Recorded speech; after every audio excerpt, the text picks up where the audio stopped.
consultant of digital working environments within the enterprise. I do strategy consulting for larger companies in Finland and also all around the world. I do a lot of presenting, and so I was asked yesterday to give a presentation on the future web, and that's what I'm going to talk about to you today. I'm just going to tell you shortly what our company is actually doing at the moment. So we work on 3 different areas. One of the very important areas is basically new eyes. New eyes is something where we research the social media opportunity space for larger companies and help them to see things in new ways.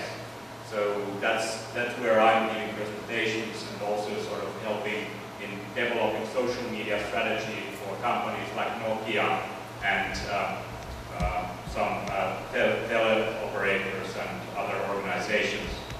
And the thing around this is that we implement social technologies also. So we help companies to implement enterprise 2.0 capabilities within the enterprise. We have some community platform tools for doing this and Web 2.0 tools. But you can't really approach these situations with tools only. You have to also understand new ways of working. It's really the real transformation comes when the cultural transformation really happens, where people start to share and make transparent their own actions. You have to pay attention to the working practices to really come up with new ways of doing things. But what I'm going to talk about today is a little bit about the future. And when we look at the internet, one of the favorite quotes I have is from Marshall McLuhan. Marshall McLuhan was a media scholar in the 60s, and he was looking at television. And when we looked at media like television and also telegraphs and also printing press and writing, what he noticed was that media always is an extension of the human body in a way. The car is an extension of your feet. The mobile phone is an extension of your ear. The internet is an extension of your nervous system, your brain. It's basically connecting you to the global mind in a way.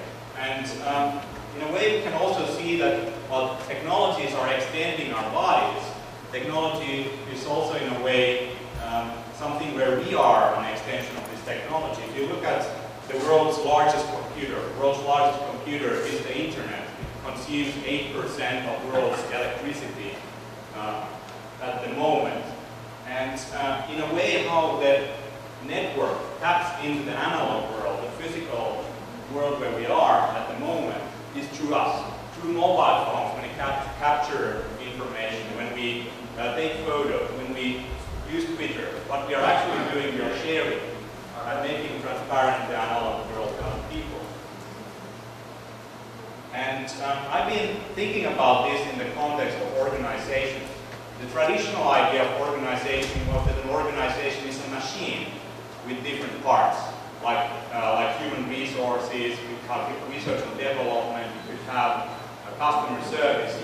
It's like a machine and people are like little cogs in the machine. But in a way, if you look at organizations are really organisms. And if you think of an organic enterprise, that would be something that is capable of adapting to changing conditions around it. And when we look at the technologies within such an organization, really the sort of skeleton, the bone of the organization is this automation with all kinds of technologies that we use to automate business processes. Some activity that we can predict beforehand how it's going to go, cause and effect. And these causal links are basically where we put our technology. But I'm not interested in that part.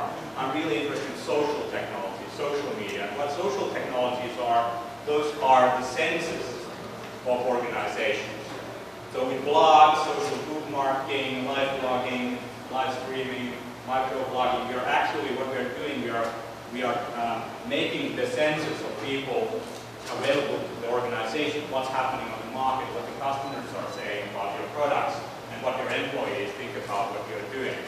So those are really people who are reflecting in and on action on what's going on. And you have to sort of link all that sensory input around the organization in different parts and areas, and that's the organizational nervous system. We have all kinds of technologies like RSSPs, search capabilities, and APIs also for people to do mashups and put different parts together, create something new. So that's about sharing those reflections around the organization. But then you have to have a longer lasting value, and that's the organizational brain. And really a good metaphor for an organization is the wiki metaphor, like Wikipedia. In an organization, the information about your customers, your products, your competitors, all of that stuff is changing all the time. So it's like collectively edited by people in your organization. It's not like strategy you create once in a year, but something that changes all the time as we go forward. And tags, keywords, are really sort of like organizational synapses that lead to different points of view to a conversation. But none of this really works if you don't have the sort of organizational blood system. That's the social networking. So people start to share ideas, build to link to each other and know what others are doing. So that's where you can also optimize the interactions. You can look at that part and see where you can improve the flow, really, the flow of what's happening in the organization from a technical standpoint.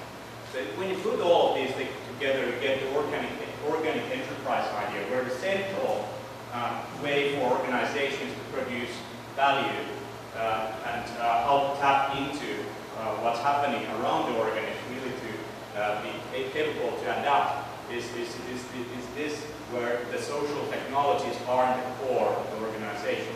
Learning is in the core of every process. Change is in the core of every process.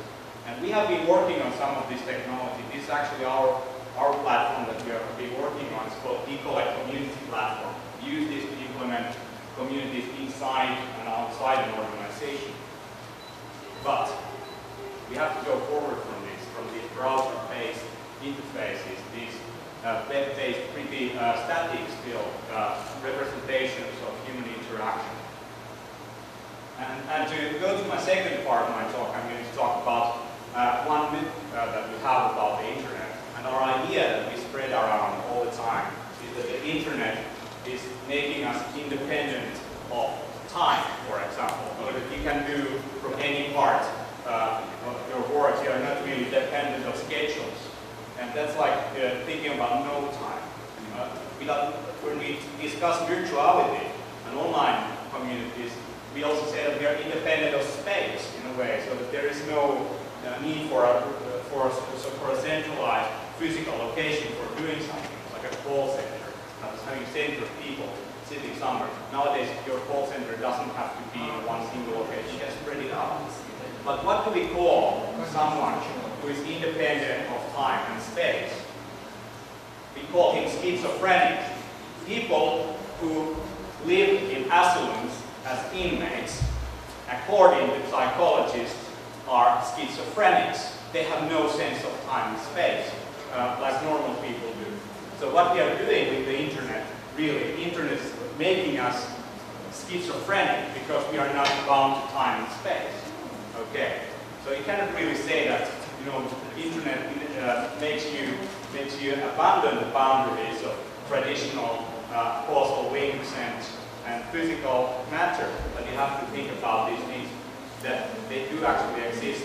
But in a way, if you look at the organization, if you look at the tool of logs, wikis, all that stuff, if it's not time bound, if it's not space bound, it's really hard to produce true value like organisms do. So let's take a look at time, for example. What is time? Time